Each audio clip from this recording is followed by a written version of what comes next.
Well, good morning. This is Chair Rena Moran. Pursuant to House Rule 1001, I call this remote meeting of the House Ways and Means Committee to order. Ms. Sparkman, please take the roll for attendance. Chair Moran. Present.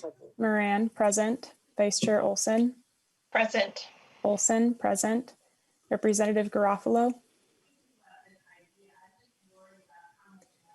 Representative Garofalo. Representative Albright, excused. Representative Becker-Finn. Present. Becker-Finn, present. Representative Bernardi. Representative Bernardi. Representative Ecklund. Present. Ecklund, present. Representative Hansen. Present. Hansen, present. Representative Hassan. Representative Hassan. Representative Hertas. Present. Hertas, present. Representative Hornstein. Present. Hornstein, present. Representative Johnson. Present. Johnson, present. Representative Kresha. Representative Kresha. Representative Liebling. Present. Liebling, present. Representative Lilly. Lilly, present. Lilly, present. Representative Mariani. Representative Mariani. Representative Marquardt. Marquardt, present. Marquardt, present. Representative Miller. Miller, present. Miller, present. Representative Nash. Nash, present. Nash, present. Representative Nelson. Nelson, present. Nelson, present. Representative Noor. Noor, present. Noor, present. Representative O'Neill. O'Neill, present. O'Neill, present. Representative Pulowski. Pulowski, present. Pulowski, present. Representative Petersburg. Representative Petersburg. Representative Pinto. Present. Pinto, present. Representative Schumacher, excused. Representative Schultz. Present. Schultz, present. Representative Scott. Present. Scott, present. Representative Sundin. Present. Sundin, present. Representative Garofalo. Present. Garofalo, present. Representative Bernardi. Present. Bernardi, present. Representative Hassan. Representative Kresha. Representative Mariani. Representative Petersburg. That concludes the roll. There is a quorum present. Members, there is a quorum present.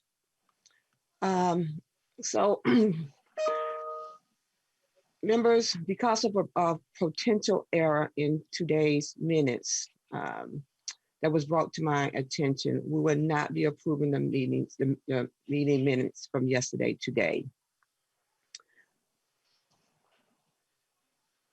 So what I would like to do is welcome members and the public to day 2 of the Omnibus week. We have a longer agenda today, so we will need to recess at 10:30 for a floor session. And then we will come back in the afternoon to finish at the call of the chair. But I believe it will most likely not be before 1 p.m. But I'm hoping that we can pass our first 2 bill packages this morning, so that we will only have to do the transportation and environmental bills when we come back.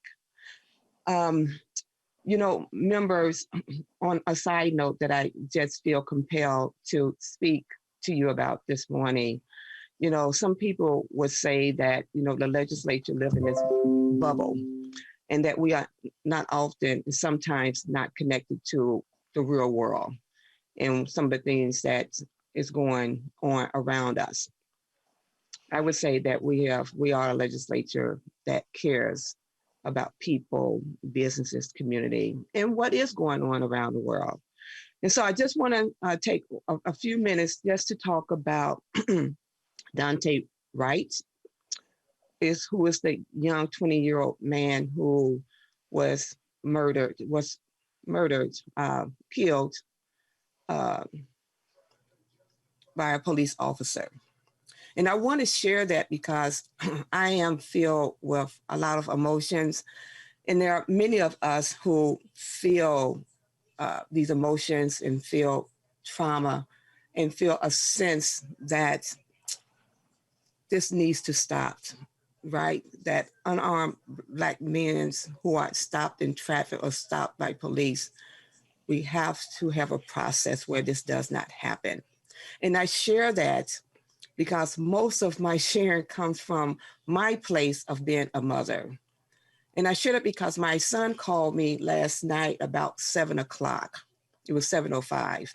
He was at the grocery store. And he was hoping to purchase some food to cook for dinner, but the store was closed. And so he called me. And really unaware that there was a curfew that had been put in place. You know, I'm so busy. I didn't even see the curfew. Some people say that it happened on their phones. They got a message on their phone saying that it was a curfew. I don't know if the media reported it, how I got out, but not everyone knows it. But I shared with my son immediately. I said, well, there's a curfew. It's 7:05. And I suggest to you that you drive home and stay home because of the moment that we're in. That is the best advice that I can give you today. And he said to me, okay, I am 5 minutes from my home. But the mother in me still had this sense that he was just only 5 minutes away from home. And I wanted to still make sure he was at home. That's the impact. And that's the reaction that we're seeing today. And I thought I just needed to share that with members, that this is really the impact of that and the trauma that the African American community continue to feel. And I was going to speak on this around the time that the Public Safety Bill came to the Ways and Means Committee. But I felt compelled that the statement needs to happen today, because we really have to, as a legislature, look to bringing more bills and moving more bills through this body, through this state, that really is supporting the sanctity of life, that really is about human life. And I do want to be hopeful and believe that we can do this, and do this not to blame either side, whether they're police or human beings, others in the community, that we keep the sanctity of life at the forefront, that people, whether they're cops or an individual, get to go home and live another day and be with their family. That is my hope. And I'm going to try to hold on to that hope, because without hope, what do we have? So thank you for allowing me to have that moment to share that with you. So we're going to move on.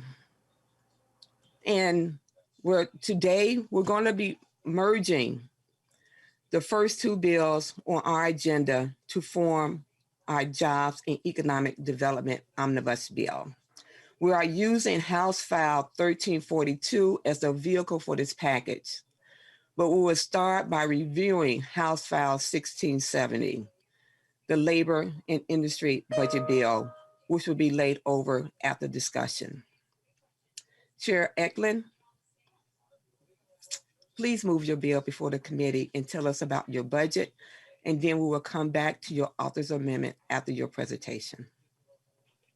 Thank you, Madam Chairs and members. I move House File 1670 to be laid over. Madam Chair, members, House File 1670 is Omnibus Labor and Finance Policy Bill. This bill is mainly stepping up efforts to protect Minnesota workers who have had to endure the roughest year in recent memory. House File 1670 contains several important policy bills that protect Minnesota workers in a variety of ways. The appropriations in House File 1670 are modest, as very little of the Department of Labor Industry's budget comes from the general fund. Department of Labor and Industry does get an increase of $4.4 million to cover the department costs for the policy bills contained. Bureau of Mediation Services gets an increase in funding, which will allow the Public Employee Relations Board to start handling labor disputes. PERB was authorized in 2014, but has never been funded. Article 1 is the appropriation portion of the bill. Ms. Roberts from House Fiscal Staff is available to answer any questions on the spreadsheet, as well as Ms. James from House Research for any technical questions. Article 2 is a labor and industry policy article. It makes OSHA citations data public data. This bill closes a loophole on child labor data that was allowed to be released. The bill brings the state into federal conformity on apprenticeship programs. It is also adds an individual from the energy conservation industry to the Construction Codes Advisory Council. Section 9 contains provisions for nursing mothers in the workforce. Section 12 puts the requirements on training requirements for contractors that work on refineries. Section 21 is the sprinkler system requirements for high-rise apartments. Section 29 allows law enforcement supervisors to form their own collective bargaining unit. Article 3 contains the language of earned sick and safe time. This language is developed from more than a dozen states that have passed this into law and is modeled after policies implemented by the cities of Minneapolis, St. Paul, and Duluth. It is estimated 36% of the workforce in the state do not have earned sick and safe time available to them to use their workplace. Article 4 is earned sick and safe time enforcement article. Article 5 is the emergency rehire and retention portion of the bill. The employees in the hospitality industry have borne the brunt of the pandemic, and at this time, approximately 39% have still not been rehired. This language allows workers laid off since January 2020 be called back without loss of seniority. The vast majority of these employees are people of color. Without this policy, workers who have lost their employment through no fault of their own often face a more daunting task to re-enter the job force. Article 6 contains the essential workers emergency leave language of the bill. Essential workers have kept Minnesota safe and healthy while ensuring stability in our economy during the pandemic. Many essential workers are forced to use their PTO, dip into retirement, or even go without pay when having to quarantine so that they can keep the public safe, care for family that was diagnosed with COVID-19, or parent a child who does not have access to in-person schooling or childcare. The Essential Workers Emergency Leave Act will make it right, ensuring that frontline workers have the financial security to continue protecting and caring for Minnesotans. Article 9 addresses the workplaces for meat and poultry processing workers. Excuse me, I think I said Article 9, Article 7. In the best of times, meat and poultry processing workers are more likely to be injured than in many other private industry or manufacturing jobs. Meat and poultry processing workers are essential workers. This industry was and is important enough to keep our country open that the Defense of Production Act was invoked to keep these plants open. These workers, many of whom are people of color, need and deserve a safe and healthy workplace, not just during a pandemic or a national crisis, but now and well into the future. And that is a brief summary of the bill, Madam Speaker and members. I will stand for questions. Well, thank you, Chair Ecklund. Would you like to move your A6 author amendment now and explain it to us? Thank you, Madam Chair. Members, the A6 amendment, I'll move the A6 amendment, and what that amendment does is it takes out the portion of the bill that we passed on the House floor yesterday, which was the manufactured homes continuing education portion, Madam Chair. All right, thank you. Members, are there any questions on the amendment? If not, Chair Ecklund renew his motion to adopt the A6 amendment. All those in favor say aye. Aye. Aye. All opposed? The motion prevails and the amendment is adopted. Okay, members, are there any questions to Chair Ecklund or nonpartisan staff on the bill? Madam Chair, I see a handout from Representative Hertaus. Representative Bertels. Sorry.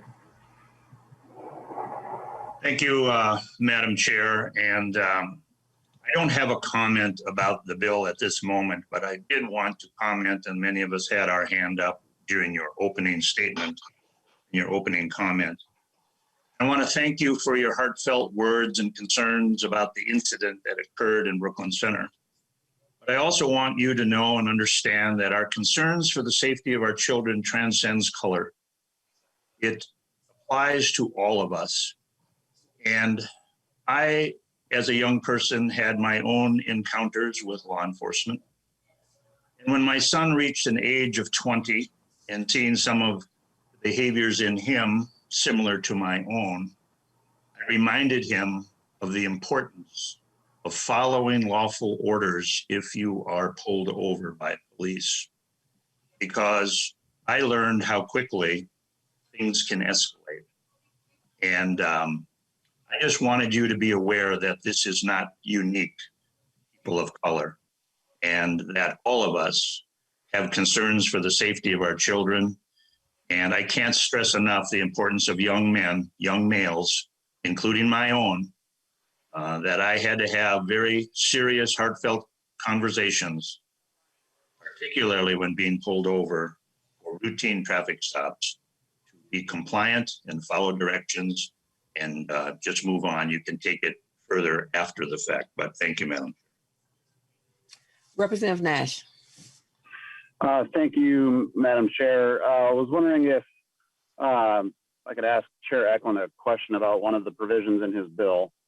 And I'm driving, so I don't know if you can hear me really well. I'm just pulling into the parking ramp. But Representative Ecklund, Well, Representative in Nash. your article regarding pipeline safety or Representative Nash. Representative Nash. 12 or Article 2. Representative Nash. We're having some Yes, Madam Chair. difficulties. We're having some difficulties understanding you. Let's try it one more time and see what happens. I did. Yeah, we're having some difficulties. Yes, Madam Chair.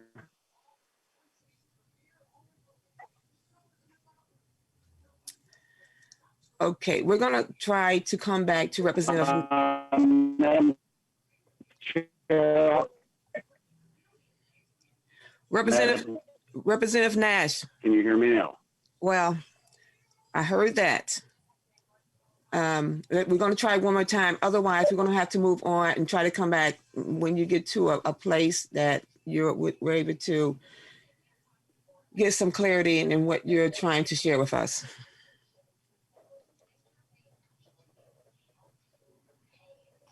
So, Try again, Madam Chair.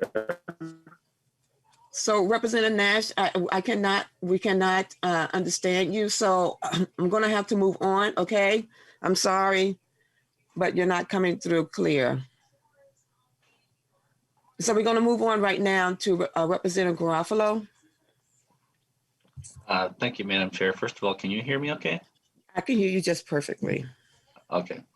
So, well, good morning. And Representative Ecklund, there are numerous provisions in your bill that I have concerns with.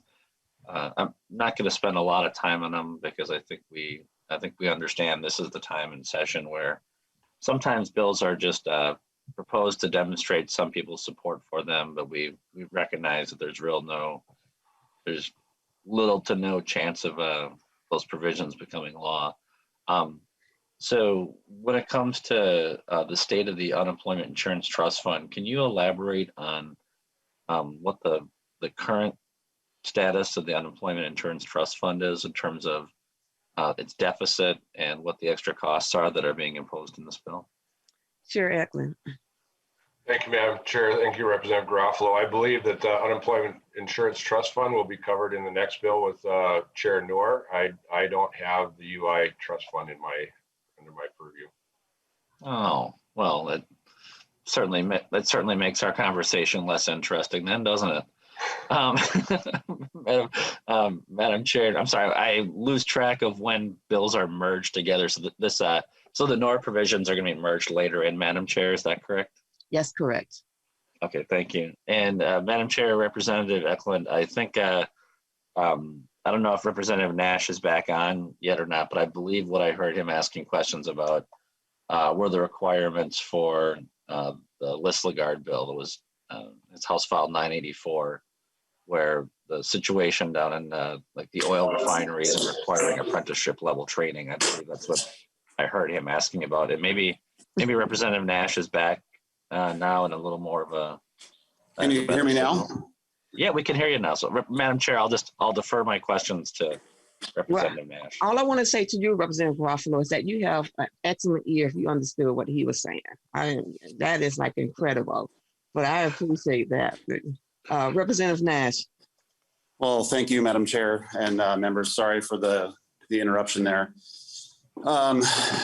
Representative Ecklund, I was reading through the bill and saw the requirements for folks to work at refineries. And could you walk us through what those requirements are and how you arrived at them? Chair Ecklund. Thank you, Madam Chair. I'm pulling open that section of the bill right now. But if my memory serves, when Representative Listlegard presented this bill in committee, the requirements for the contractors that work at the refineries have a approved apprenticeship program so that the people working in these refineries in and around these communities, we know are trained and working safely on the job. Representative Garofalo. I'm sorry, Representative Nash. Yeah, and thank you, Madam Chair. And just wanted to point out that the way you're building that requirement basically makes it only for union laborers and to the exclusion of people from the industry that have 25, 30 years of experience but hold no union card. Is that correct? Chair Ecklund. Thank you, Madam Chair. Thank you, Representative Nash. I don't believe that's correct. It might lean that way because our union trades have excellent, outstanding apprenticeship programs going on. But this is more for safety, especially when our refineries are located so close to communities. We want to make sure that we have a talented workforce and a trained workforce that is working on these projects. Representative Nash. Yes, thank you, Madam Chair. Well, Representative Ecklund, I know people who have worked in refineries that aren't union members that have exemplary safety records. And, you know, if you want to be nepotistic in your bill and say that you have to join a union, I guess that's your purview, but Representative Garofalo's point of a few minutes ago, this stands zero chance of being passed into law. And I think is quite discriminatory in a time where we're trying to put people back to work. If you have a qualified person with years and years and years of experience, to preclude them from being able to work simply because they choose not to join a union seems quite heavy-handed and thuggish. Thank you. Okay, do we have any further questions? Representative Garofalo. Thank you, Madam Chair. And just to be clear, we're laying over 1670 right now, correct? Yes, we are. Okay, thank you, Madam Chair. Okay. Any further questions? Well, I want to thank Chair Ecklund for his work on creating greater financial security and workplace safety for Minnesota workers. And I would like to offer Chair Ecklund last words. Thank you, Madam Chair, members. This House File 1670 looks to help thousands of Minnesotan workers who have been devastated by COVID-19. It looks to take care of those who have lost their jobs because of the pandemic and to provide relief to workers forced to choose between a paycheck and taking care of a seriously ill family member. This is good legislation that will help take care and maintain our workforce coming out of this pandemic and make sure the measures are in place for the future. And I ask for your support. So there being no further discussion, the chair will lay over House File 16-7 as amended. Thank you, Chair Ecklund. So our next bill is House File 1342, which is the Workforce and Business Development Budget Bill. Chair Noor, would you like to move your bill to be recommended for placement on the General Register and tell us about your budget? And then we will come back to the amendment after your presentation. Chair Noor. Thank you so much, Madam Chair. That is my motion. Okay, would you like to explain your bill? Yes, Madam Chair. If I may share a little bit of a slide to allow understanding of the bill. So, Madam Chair and members, we all understand the impact of COVID-19 pandemic. Quite frankly, we have seen the devastation of COVID-19 pandemic for workforce and also for the businesses.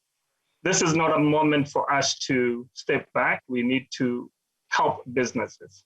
So in this bill, House File 1342, we prioritize small businesses that have been impacted significantly by the COVID-19 pandemic. We're putting a $50 million for immediate relief for small businesses as an emergency grant, and we're giving a 50% to the greater Minnesota, 50% for the state, for the metro areas. This will be administered through the Minnesota Initiative Foundations and also DEED as a grant. We also have requirements in that. It has to be for employers with less than 100 employees. They have to demonstrate financial hardship as a result of COVID-19 pandemic. We're also looking at a minimum of 5,000 to 100,000 in this grant.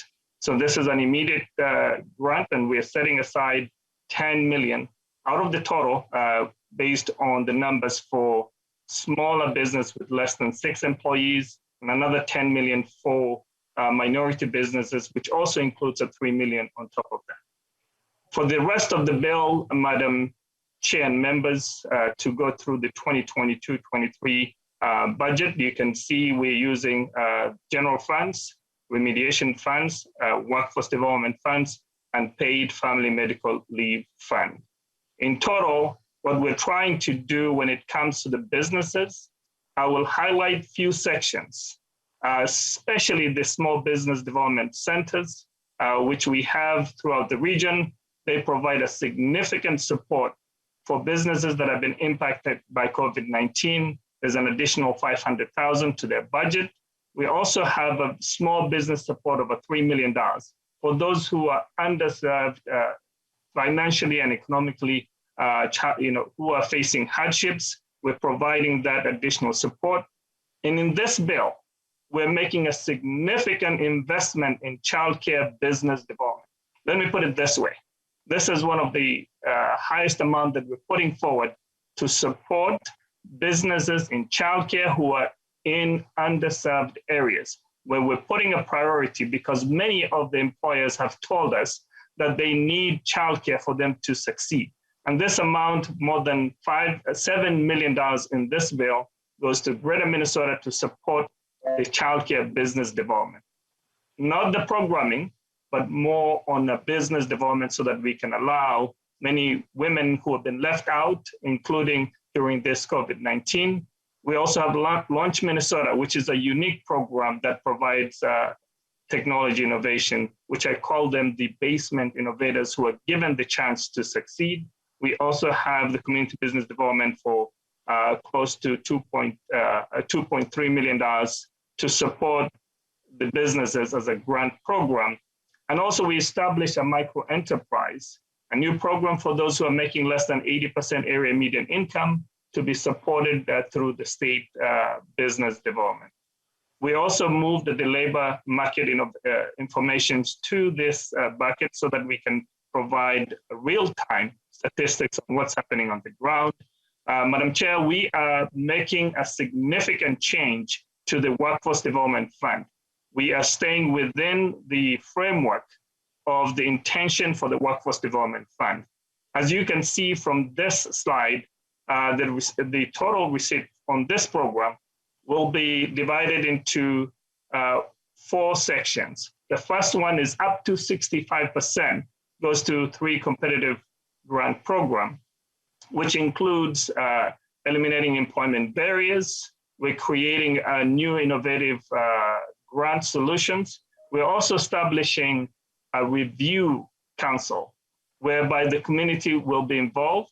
Those who are sitting in that council will be able to make the determination based on the need, and that grant will be available within the DEED framework. And we're also putting 30% in the dislocated worker program. 5% goes to the Minnesota Job Partnership to allow those who are struggling the most to receive the assistance. With that, if there's any balance, it goes back to the competitive program grants. That's how we have divided the new realignment. We have resisted the appropriation, direct appropriation from the Workforce Development Fund. And some of the highlight in the employment and training is based on what has already existed. I will highlight the nonprofit Propel Minnesota, which supports small, underserved organizations by providing them with the tools that they need. We also codify Paths to Prosperity, which is a great program that provides a significant help for employers to seek skilled employees who are able to do the work that they need. So this is a partnership between the workers and the employers so that we can help them succeed and have opportunity to succeed in life. Madam Chair, if I go down, I will say there's a general support services. There's also the Minnesota Trade Office funding appropriation. And we also have the vocational rehabilitation services, which provide services to individuals who are disabled, provide services to the mentally ill, so that they can be able to participate in the workforce. The last but not the least in this bucket is the state services for the blind. We're making a small change to allow also to receive donations to this account. The other pieces in this program is the paid family medical leave. We all know the impact of COVID-19. In fact, more than 250 employers are now asking the federal government that we implement a paid family medical leave. This will allow people to replace their wages based on a leave for paternity or maternity leave, for bonding with their kid when they have a newborn baby, for serious illness for themselves or a family member. It also provides an opportunity for those who are seeking to stay working because they don't have to choose between a paycheck and taking care of their loved ones or themselves. Madam Chair and members, the funding comes from general funds for $10.8 million so that we can create the program through the Department of Employment and Economic Development. This is a unique program. It's based on what we have right now. The UI benefit program is a great program. So we're using that model to develop the paid medical leave. And we also have few requirements that we meet due to the changes that will be implemented in the bill. Madam Chair and members, we also have changes that are due to the unemployment. We have seen how significantly that has impacted our economy. We're putting forward economic security that works for all. We are codifying the executive orders and sunsetting based on the federal timeline, which is September 4, 2021. We also have the school hourly employees who have been left out depending on who they work for. So we want to make sure that there is a program that they can rely on. And some of them, quite frankly, had to go through hoops so that they can receive the benefits.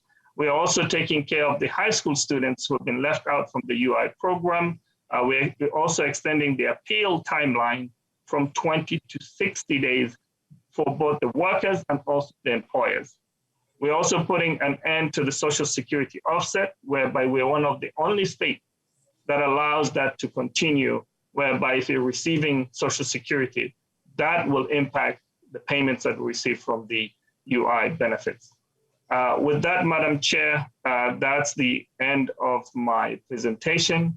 And I just wanted to highlight that this is a great bill, which was developed with a labor of love to make sure that we take care of those who are facing significant economic security in our state. So I'll take any questions before I move the amendment, or we can move the amendment at this point. Yeah, so thank you, Chair Noor. I would like if we can move your A16 office amendment now, and maybe you can explain that. Thank you, Madam Chair. I would like to move the A16 amendment. The A16 amendment is just a technical amendment. There was a transposed number in the bill that we wanted to fix, and also we're changing the 11,000 for the technology update for LCC to the House so that we are aligned with the paid family medical leave. That's all in the technical amendment that we have. Members, are there any questions on the amendment? If not, Chair Norris renew his motion to adopt the A16 amendment. All those in favor say aye. Aye. Aye. All opposed? The motion prevails and the amendment is adopted. Representative Garofalo, do you wish to offer the A15 amendment? I do, Madam Chair. Please proceed. Thank you, Madam Chair. Before I introduce this amendment, Representative Noor, can you again just briefly cover how you're approaching the Workforce Development Fund? There are substantial changes that you are addressing here. One of which I think the unintended side effect is that you're turning over just even, it's a broken record, but you're turning over even more authority to the governor to appropriate funds. Can you elaborate on what you're doing there? Chair Noor. Representative Garofalo, we are not turning over anything to the governor. In fact, these programs have existed before. What has been happening is we've been dipping into that fund to fund not only workforce development, but also business development.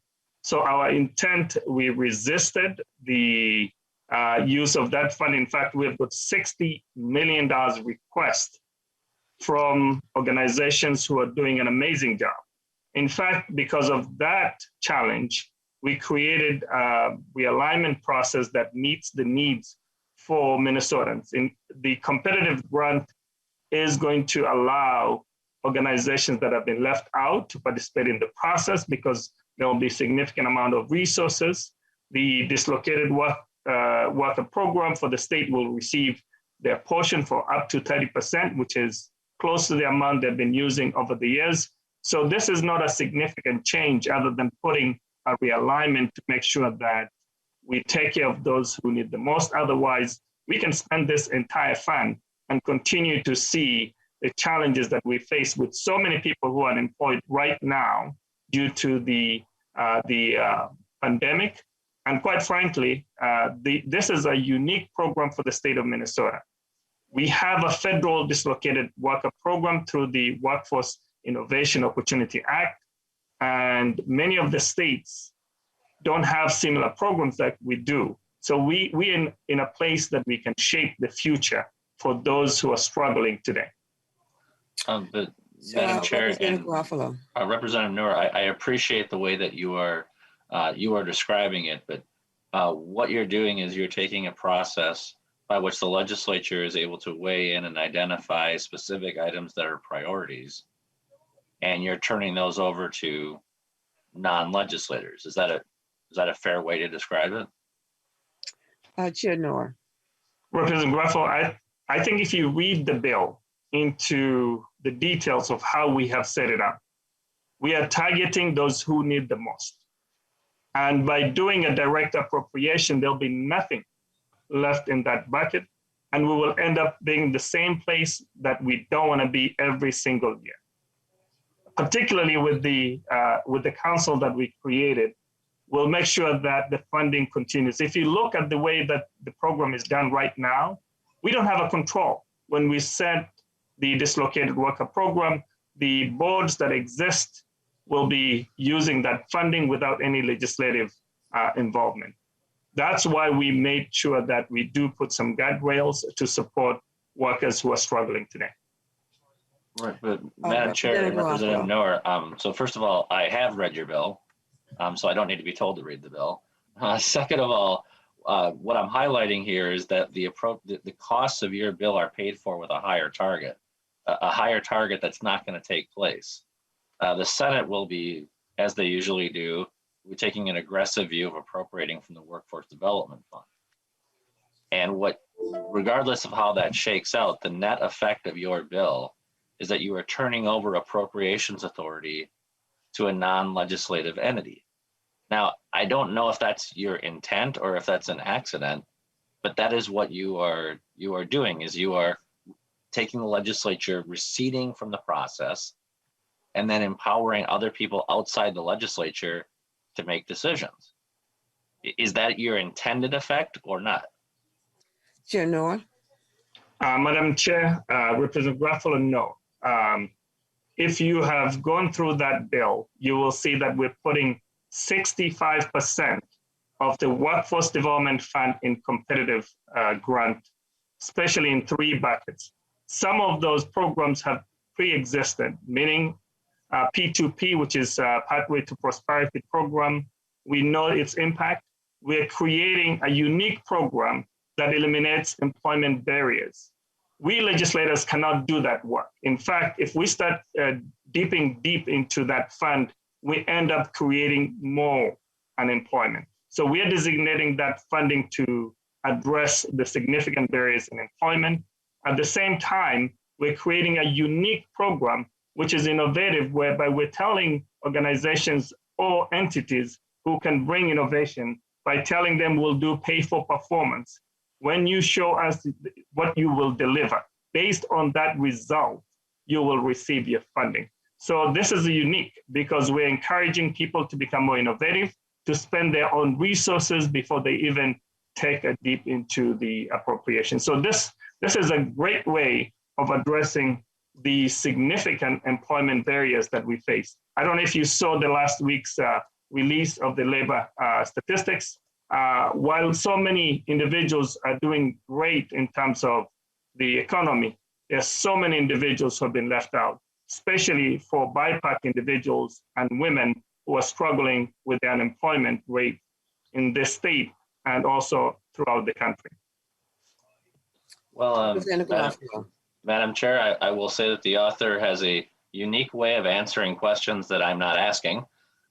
It's a creative way of coming up with saying the same words over and over that are not answering my question. But I don't think me asking it a 3rd or 4th time is going to highlight that issue. But moving on, Representative Noor, can you elaborate on what the costs are to the Unemployment Insurance Trust Fund in this bill?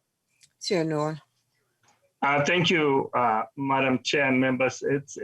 There's no cost. This is already existing program that funds workforce development. So as I stated, it's a unique program that many states don't have.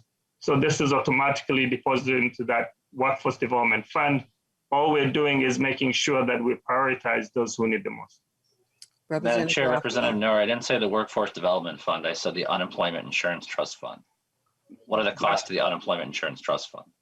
Representative Noor.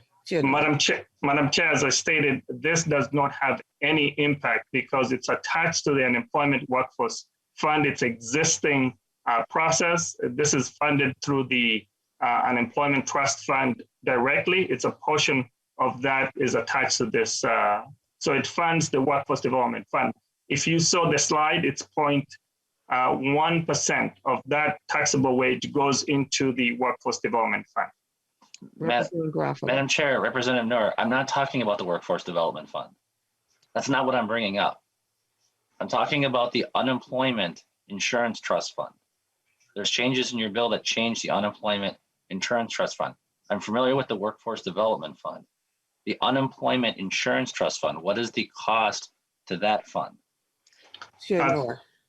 Thank you so much, Representative Graffalo. So I was assuming you're still asking what was the cost because of the changes we're making. Yes, there's a cost that will be associated with the changes that we're making because of the exclusion.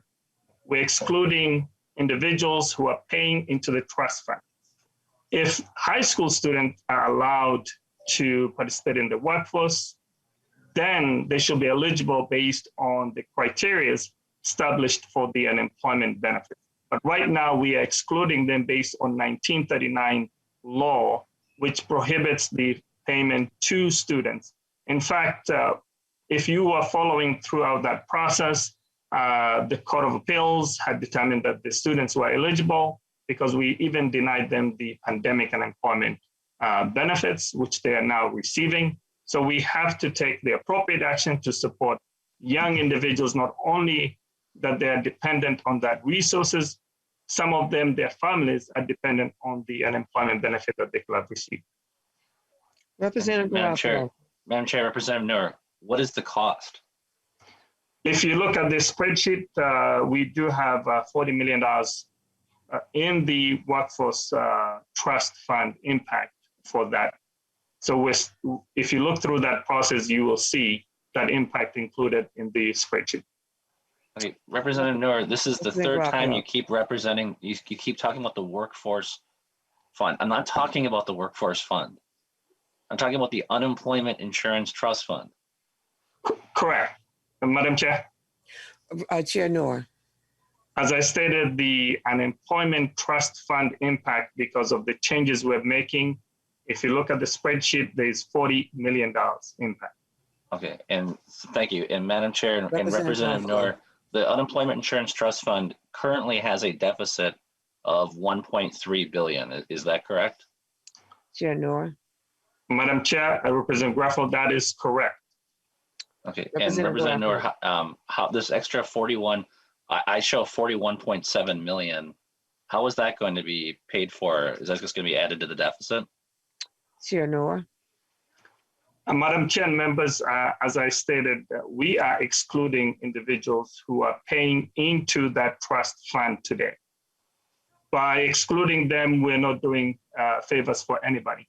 In fact, this is a way of ensuring that we do have fairness in the system, that we're able to support the students. Then they should not be paying into the trust fund if we want to exclude them.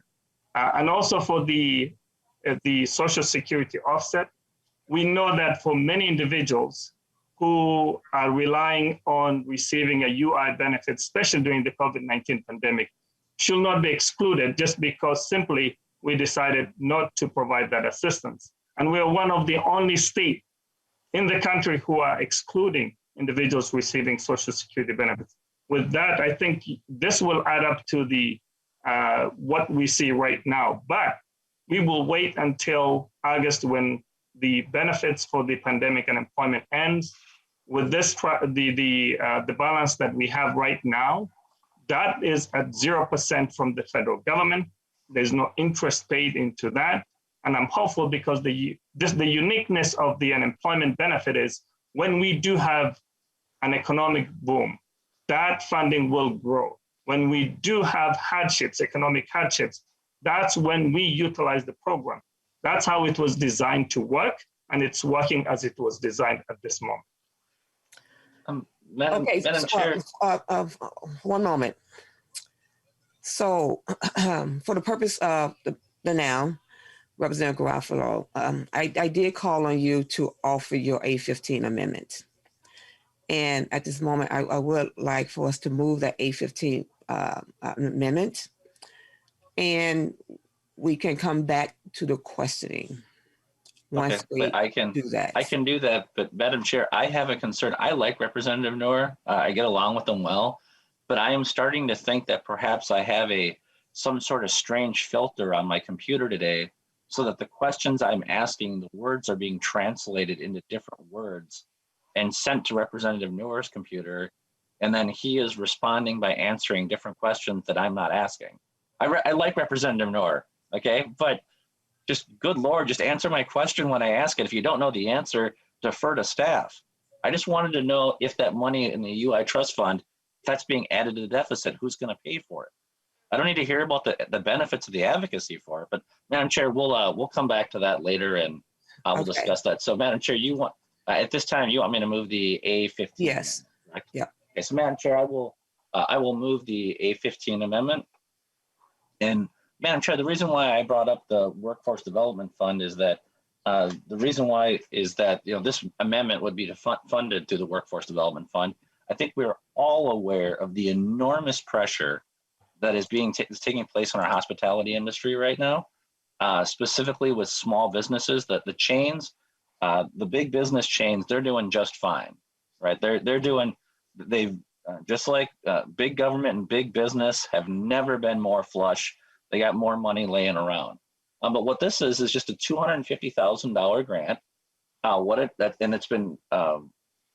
it does is it just gives schools a $5,000 grant so they can get local chefs, local school officials, and kids involved and exposed to culinary careers.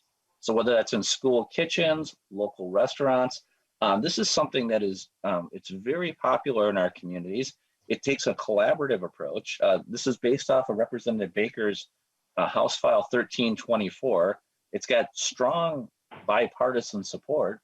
And there really is, I mean, given the distress that we're having in our hospitality industry, this is something that we should be doing. The author mentioned that there's no earmarks this year in the bill.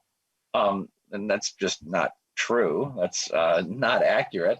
But this is something that has strong bipartisan support that is helping out an industry that has just been devastated by government action. And so I would ask for member support of the A15 amendment, and I would ask for a roll call on it. Chair Noor, would you like to comment on the amendment? Yes, Madam Chair. Representative Garofalo, just first of all, I do have an encoder on my computer which translates what I'm viewing right now, because that's how my translation system works in the computer process here. It's true. I do have an encoder which takes the video and puts everything forward. For the amendment, I think I spoke clearly about how we have realigned the workforce development, especially for the training purposes, ensuring that there's a clear transparency and accountability. For that reason, I think we declined to accept any appropriation. In fact, as a Democrat, as you've stated, we want to use all the funding. We are resisting. We're putting a resistance and restraint in process so that we can allow those who really need the most receive the funding. In fact, Prostat may even receive more funding than the amount that you're asking for. With even the federal program, we know that it highlights the need for state and also local governments to fund hospitality industry. I can assure you they will qualify for the program the way it's set up. In fact, I will be making calls to many of my friends to ensure that we allow them to continue to receive help so that we can rebound from this COVID-19 pandemic. With that, I will ask to vote no on this amendment, and we'll continue to have conversation in how we can assist the hospitality industry so that they can get back to normalcy and even better. All right, members, is there any, Representative Garofalo or members, are there any further discussion to the amendment? So Representative Garofalo renews his motion to adopt the A15 amendment. All those in favor say Madam aye. Chair, roll call was requested. A roll call? Well, Ms. Sparkman, please take the roll. Chair Moran? No. Moran, no. Vice Chair Olson? No. Olson, no. Representative Garofalo? Yes. Garofalo, aye. Representative Albright, excused.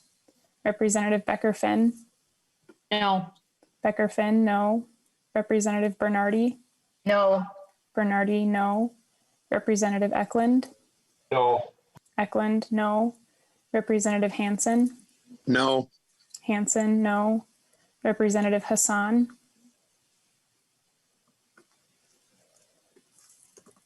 Representative Hassan? Representative Hertas? Yes. Hertas, aye. Representative Hornstein? No. Hornstein, no. Representative Johnson? Yes. Johnson, I. Representative Kresha. Grisha, aye. Kresha, I. Representative Liebling. No. Liebling, no. Representative Lilly. Lily, no. Lilly, no. Representative Mariani, excused.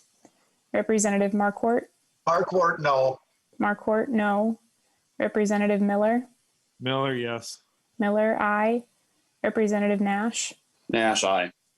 Nash, I. Representative Nelson. Nelson, no. Nelson, no. Representative Noor. Noor, no. Noor, no. Representative O'Neill. O'Neill, aye. O'Neill, I. Representative Pulowski. Pulaski, no. Pulowski, no. Representative Petersburg, excused. Representative Pinto. No. Pinto, no. Representative Schumacher, excused. Representative Schultz. Schultz, no. Schultz, no. Representative Scott. Aye. Scott, aye. Representative Sundin. No. Sundin, no. Representative Hassan.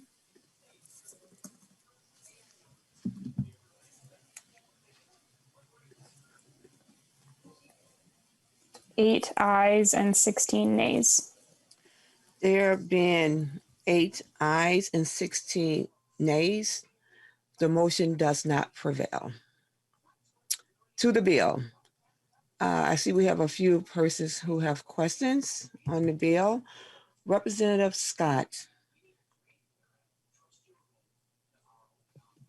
Thank you, Madam Chair. And Representative Noor, I'm just wondering if you could outline in the bill what you're doing to help get our small businesses up and running again, to help them. I know there's 50 million in here for some grants, but I don't know how far that's going to go. And so I just wondered if you could elaborate on what's in this bill that are going to help our small businesses. Because it seems like what's happening here is they're just getting doubled down upon by your party. And I have great concerns about that. So if you could elaborate, that would be helpful to me. Chair Noor. Thank you, Madam Chair. Representative Scott, as I stated, this is the first step that we're doing that immediate relief. We've done that before, including the December special session in the prior session that we did, making sure that we support small businesses that have been impacted by COVID-19 pandemic.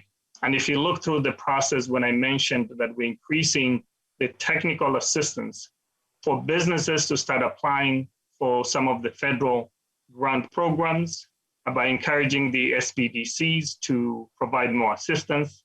As you're aware of, we have a great program that is going to be funded through the federal program, which is called Restaurant Revitalization Program. We will also have an opportunity to have community navigators to help small businesses that have been impacted so that they can apply for the federal funds. And as you're aware of, there's a portion for the PPP program and some of that. Those are federal programs, but through technical assistance, we are helping small businesses take advantage of that program. So our bill reflects our priorities to support small businesses that have been hit hard by the COVID-19. Representative Scott.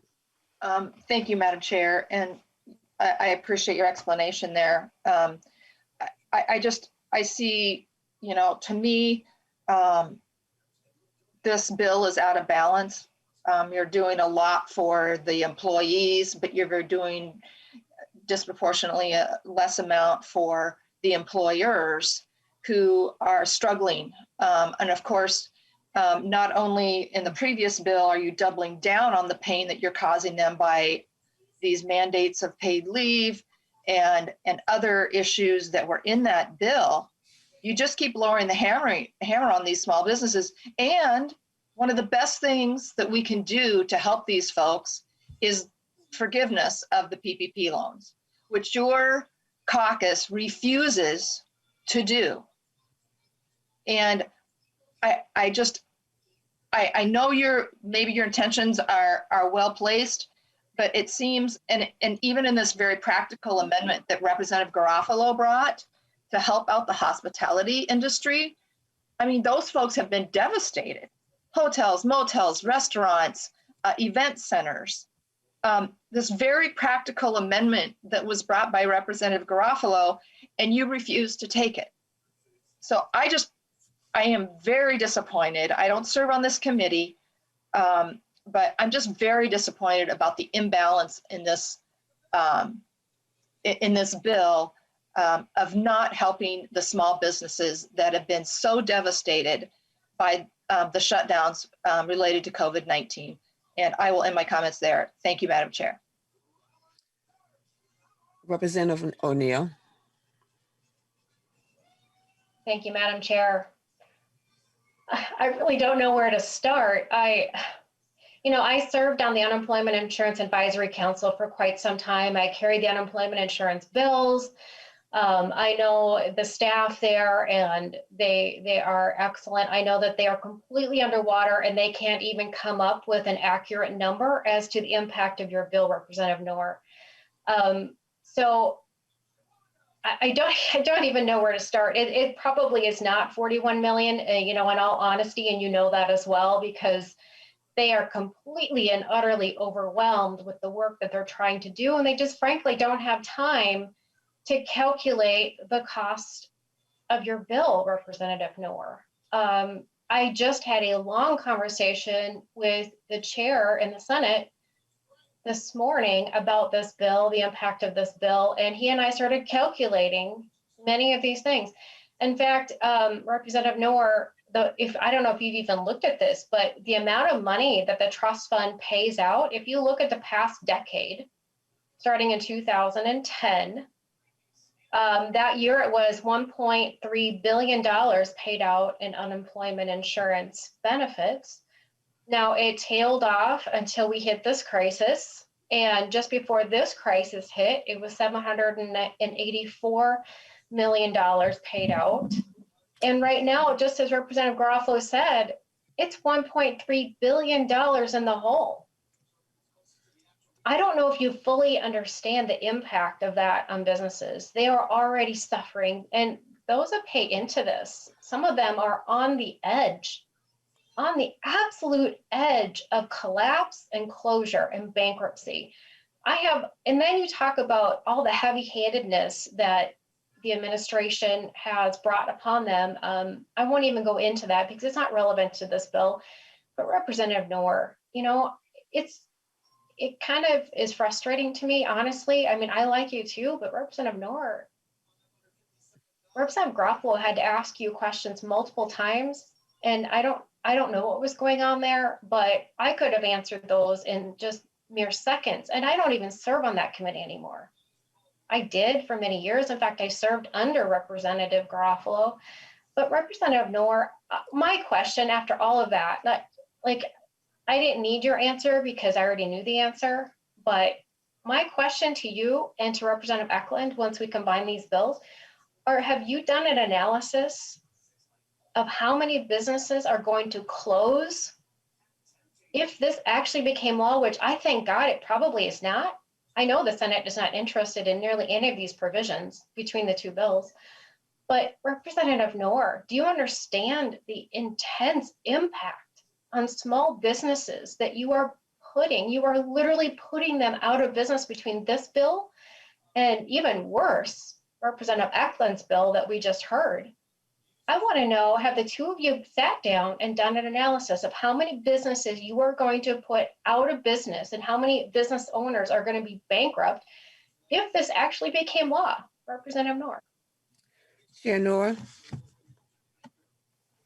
Thank you, Madam Chair and Representative O'Neill.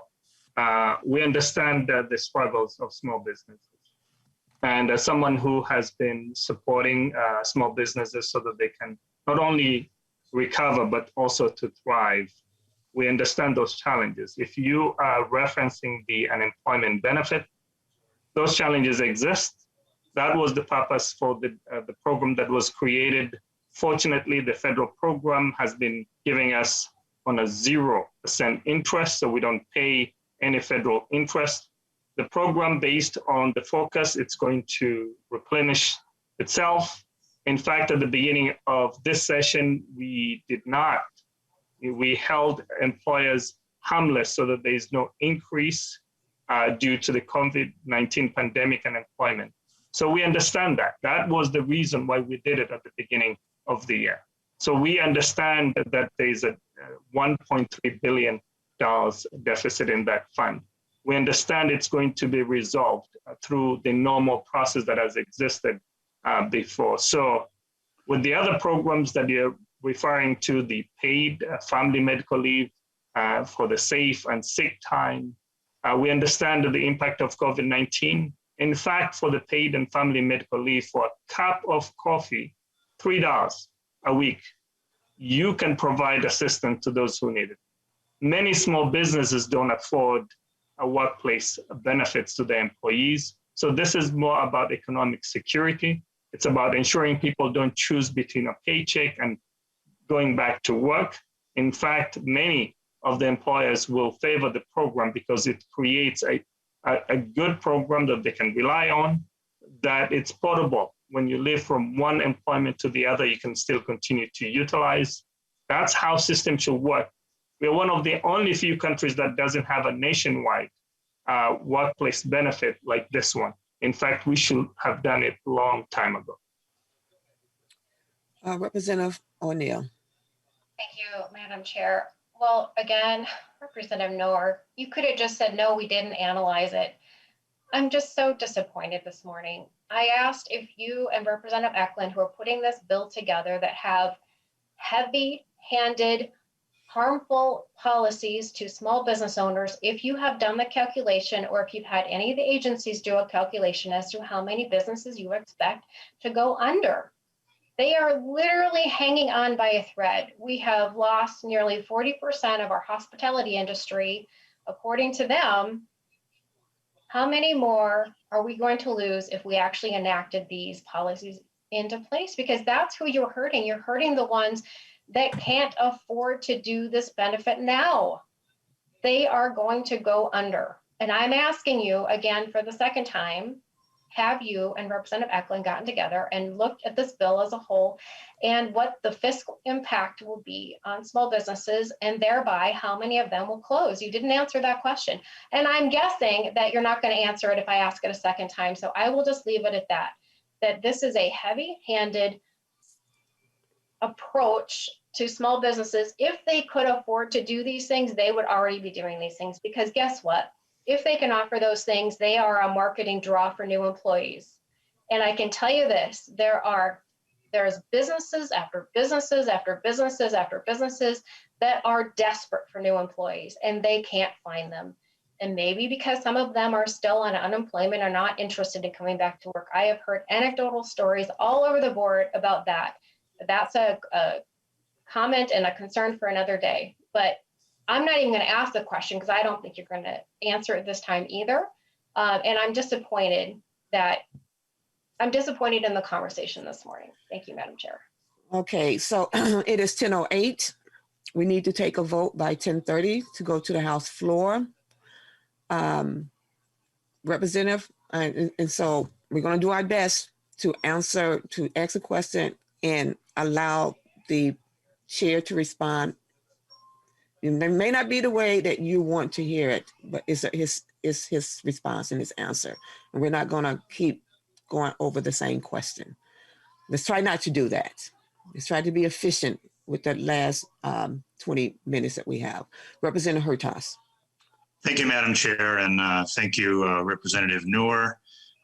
For your presentation, you caught my attention when you were talking about expanding the provisions or expansion of benefits to high school students who primarily are in school and trying to get an education so that they can become gainfully employed.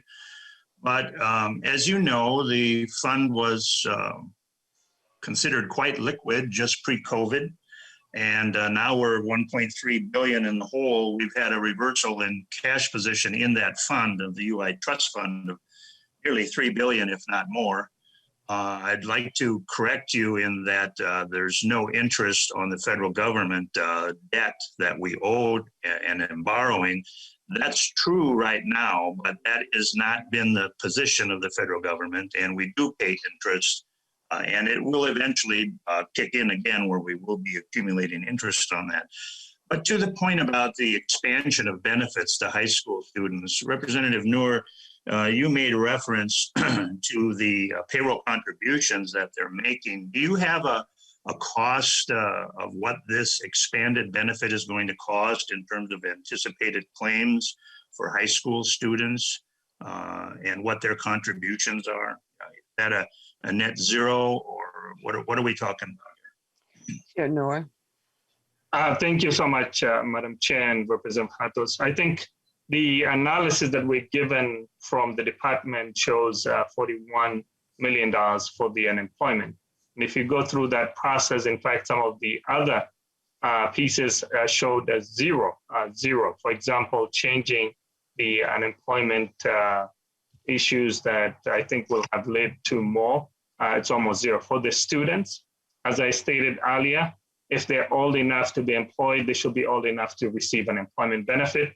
A 1939 law that excluded them should not prohibit the students from receiving. So I don't know exactly how much they're bringing in and how much we are going to be giving them in total. I don't know if it's going to be balanced based on that analysis, because this is an insurance program that is funded ongoing by all employers through the taxable wages for the employees. Representative Hertas. Thank you, Madam Chair. Well, thanks for your explanation. It sounds like maybe you do understand the program a little bit better than the way you presented it, because you made a nexus that the students are paying into this fund and that they're entitled to these benefits because of the payroll contributions that they're making. But the truth of the matter is, there is not a single employee anywhere in the state of Minnesota that has a payroll deduction for unemployment insurance compensation. That is borne solely by the employer. Not any dollars are paid by the employee. And at a time when, as we've heard previous comments about how small businesses are struggling, we know that the rate is going to increase to make this fund solvent, to repay the deficit that we have borrowed from the federal government, and then to further expand the benefits at this time is really quite unwise. The smallest businesses, those who are left after the dust settles, who are fortunate enough to survive the 2022, are going to be faced with pretty significant payroll tax increases in the area of unemployment compensation. And if your bill were adopted as proposed, and the merging of these other benefits is basically a job killer. When you increase costs to employ people, it's either going to result in decreased benefits to people, or it's going to result in fewer jobs. And we've already seen around the country and even internationally, as I've traveled overseas several years ago, I saw the innovations of our companies based here in the United States. McDonald's in particular, in Germany, has eliminated most of the counter help, and you just simply use an iPad to place your orders. There are ways that businesses will have to become more efficient in order to survive. And one of the ways to do that is to automate and to do more on yourself. So whether it's bagging your own groceries or doing your own self-checkout at Walmart or at Home Depot, these are the innovations that are leading companies to take the actions that are necessary to remain profitable and stay in business. And that is getting rid of unnecessary jobs. So that's an unfortunate consequence. And this is just a bad idea to be expanding the idea that students who are in school should be entitled to unemployment benefits. They're not in the workforce full time, and there's a reason why they're not included, and the cost of it is one of the reasons. Thank you, Madam Chair. Representative Beckerson. Chair Beckerson. Thank you, Madam Chair. And we have a long week still ahead of us in this committee. And I've also been a bit disappointed in this debate this morning, but my disappointment has been about the amount of focus that's been on Chair Noor and not the measure before us. As we all should know by this point, our rules, the question before us is whether we support the policy that's in the bill. And I like Chair Noor too, but it's actually irrelevant to our debate here. And I respect Chair Noor and the work that he's done to bring this bill forward. And so I just wanted to point that out and hope that members will, that all of us remember as the debate moves forward and as we hear more bills this week that, the question before us is whether we support the policy that's in the bill. It is not about the motives or intentions or how we feel about a certain member or chair of a committee, but whether we think it's good policy or not. And then it's on us to choose whether to support it and to vote accordingly. So thank you, Chair Noor, for your words today. Thanks. Okay, Chair, I'm sorry, Representative Garofalo. Thank you, Madam Chair. And I guess I won't compliment Representative Noor on my friendship with him, nor will I compliment him. I do want to say the slideshow you put together, Representative Noor, where you went through it, I hope that's something that other members will copy in the future and use. Don't get me wrong, I don't like the substance of your bill, but the way you laid out the slideshow and went through it, that was very impressive. I don't know if you or staff did that, but I would hope that the DFL majority should look at that as a model for presenting bills in the future. But following Representative Becker-Finn's advice on the substance of your bill sucks, and I'm totally opposed to it. So maybe that'll make her feel better as I describe it that way. So Representative Noor, I think two items I'd like to mention here, and then we can go on and get a vote done before 10:30. The federal assistance we're getting over $2.5 billion from the federal government. And the guidance they've given us is tailor-made for your committee in terms of helping small businesses, improving economic recovery, stopping the centralization of commerce that is going to large businesses at the expense of small businesses. Why aren't you using or at least proposing in a conditional appropriation the use of any of those federal funds? Chair Noor. Thank you so much, Madam Chair and Representative Ruffle. The question before us is, do we have the guidance in how we will be using? Do we have the budget resolution to use that fund? No. So we could not use the federal funds that is coming to the state. I'm glad that you mentioned it's going to be supporting significantly businesses, especially hospitality industry as it has been defined. We're waiting for more guidance, and I can assure you that as a state, we'll be advocating for more support for small businesses so that they can thrive.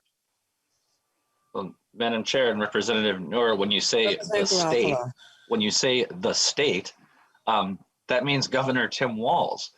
And a reminder to you and the members of the DFL majority that once again, you do not work for Tim Walz. You work for the people of the district you represent, and the acknowledgement of this $2.7 billion that the legislature is going to have zero role in appropriating. It's a complete ignorance of the responsibilities we have. But I want to make sure that we get done by 10:30. But I do want members of the committee to realize that right now, okay, the effects of these the government shutdown on the private sector, the restrictions because of COVID, this has resulted in an unprecedented consolidation of commerce and business to big business, to large corporations, and this has been done at the expense of small businesses, family-owned businesses, independent operators. That is who is bearing the brunt of this economic destruction from COVID.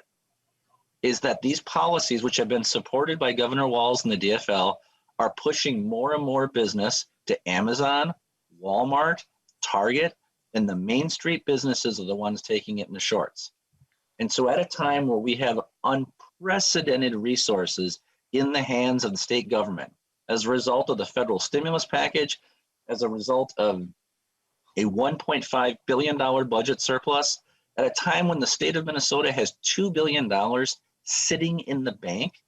The priority of this committee, the priority of the DFL, has been to defend the large businesses in this larger market share by not assisting the small businesses that are at hand.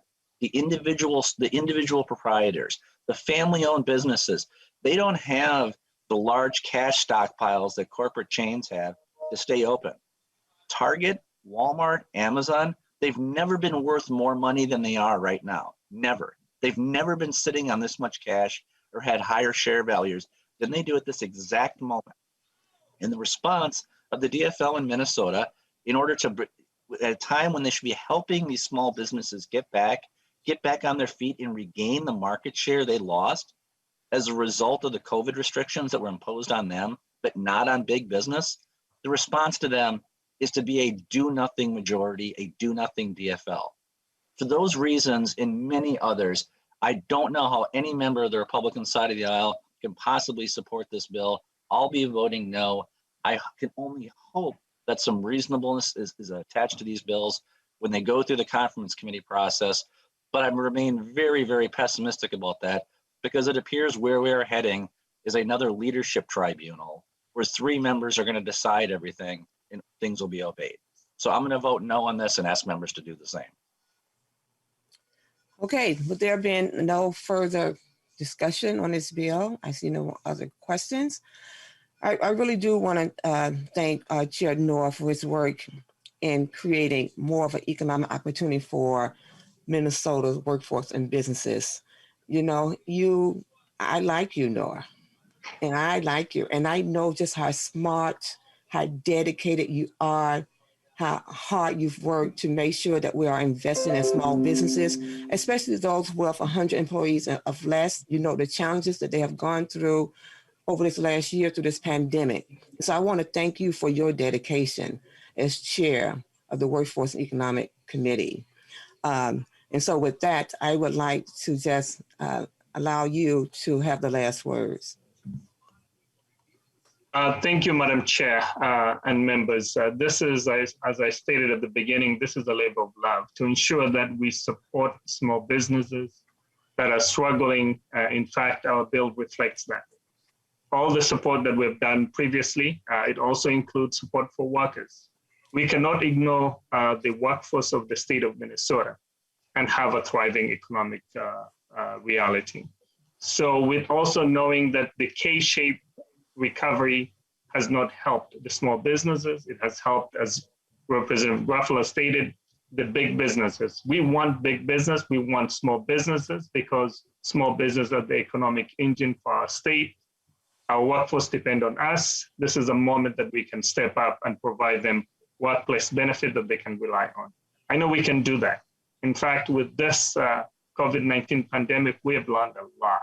And this is an opportunity for us to do the right thing. Madam Chair, I will be asking for members to support this great bill that is before us. So thank you. Thank you, Chair Noor. There being no further discussion, we will proceed to our series of motions to combine these 2 bills and send them to the floor. Chair Ecklund, would you like to move your language contained in House File 1670 as amended be incorporated into the Jobs and Economic Development Omnibus Bill as separate articles? That is my motion, Madam Chair. So the motion is before us, and this will be a voice vote. Does everyone understand the motion? All those in favor of the motion say aye. Aye. All opposed? No. No. The motion prevails. Chair Noor, do you move that the language of House File 1342 as amended be incorporated into the Jobs and Economic Development Omnibus as separate articles? Yes, Madam Chair. So the motion is before us. Is there any discussion? All those in favor say aye. Aye. Aye. All opposed? No. No. The motion prevails. With that, Chair Noor. Okay, it's a little echo there. and it's not me. With that, Chair Noor removes his motion that House File 1342 as amended be recommended for placement on the General Register, and that nonpartisan staff be directed to make any technical corrections and amend the title. Ms. Sparkman, please take the roll. Chair Moran, Aye. Moran, aye. Vice Chair Olson, Aye. Olson, aye. Representative Garofalo, No. Garofalo, no. Representative Albright, excused. Representative Becker-Finn, Aye. Becker-Finn, aye. Representative Bernardi, Aye. Bernardi, aye. Representative Ecklund, Aye. Ecklund, aye. Representative Hansen, Representative Hansen, Representative Hassan, Hassan, aye. Hassan, aye. Representative Hertas, Hertas, no. Hertas, no. Representative Hornstein, Aye. Hornstein, aye. Representative Johnson, No. Johnson, no. Representative Kresha, Risha, no. Kresha, no. Representative Liebling, Aye. Liebling, aye. Representative Lilly, Lily, aye. Lilly, aye. Representative Mariani, excused. Representative Marquardt, Markwart, aye. Marquardt, aye. Representative Miller, Miller, no. Miller, no. Representative Nash, Nash, no. Nash, no. Representative Nelson, Nelson, aye. Nelson, aye. Representative Noor, Noor, aye. Noor, aye. Representative O'Neill, Neil, no. O'Neill, no. Representative Pulowski, Pulowski, aye. Pulowski, aye. Representative Petersburg, excused. Representative Pinto, Pinto, aye. Pinto, aye. Representative Schumacher, excused. Representative Schultz, Schultz, aye. Schultz, aye. Representative Scott, No. Scott, no. Representative Sundin, Aye. Sundin, aye. Representative Hansen, excused. 16 ayes and 8 nays.